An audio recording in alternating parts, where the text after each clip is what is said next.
Hi everyone, I'm Pedro and I'm back with some more IELTS tips. In this video, we're going to be focusing on the IELTS speaking part, focusing in particular with part 3.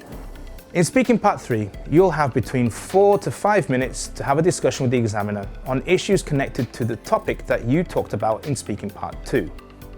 Whereas in speaking part 2, you spoke about the topic in a more personal way, in speaking part 3, you'll have to speak in a more abstract or general way about the topic, going into more depth if appropriate. The examiner does not have to stick to a set of questions, so they may respond directly to something that you say. So be prepared for the examiner to ask you to expand further or develop your opinion a little bit more. This part of the test focuses on the ability to express and justify yourself. So the questions you are asked might need you to give an opinion, give an explanation, make a suggestion, say how sure you are about something, compare two things, make a future prediction, or speculate about why something is the way it is. So it's important to listen carefully to the questions, as they will not only give you the context, but also the function and the grammar that you need to use. A lot of candidates will fall into the trap of answering every part 3 question by giving an opinion. But take a look at these questions. What are some of the benefits of low-cost air travel? How do you think the family will change in the future? Do you agree that it's safer to travel now than in the past? The first question is not only looking for an opinion, but it's also looking for you to discuss advantages and disadvantages, and to compare low-cost travel to travel that is not considered low-cost. Question 2, however, wants you to speculate about the future.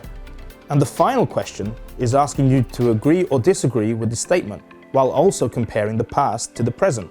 What all 3 questions have in common is that they all want you to generalize and to give reasons and explanations for your answers. Now I know I just mentioned that you need to listen to the questions carefully, but if you haven't heard the question properly or you misunderstood it, you can ask the examiner to repeat the question or rephrase it. You can also ask to explain a specific word. However, only ask them if it's absolutely necessary and don't keep asking after every single question. So you could ask questions such as, can you repeat the question please? Can you explain what you mean? Or can you explain what the word X means please? So, just like in speaking part 1, you should not give short answers. The examiner is looking for you to present a point and justify it with reasons and explanations. However, there are some things you can do if you're struggling to think of things to say to give a longer answer. One thing you could do is to try to think of both sides of the argument. You can use a point you disagree with to explain why it's wrong, which could then reinforce the point you are making.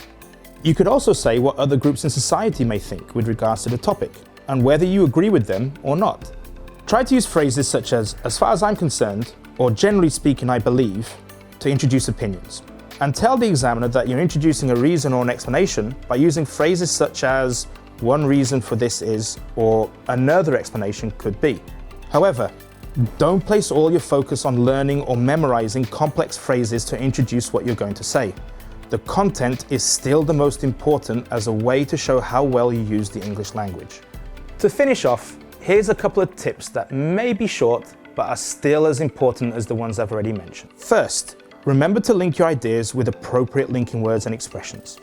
And secondly, don't give personal examples. Parts 1 and 2 of the speaking test are more about you, whereas part 3 is for you to talk about topics in general and how they may affect everyone. And that brings us to the end of this video. If you have any questions, let me know in the comments down below. I hope these tips have been useful. Good luck with your studies, and I'll see you in the next video.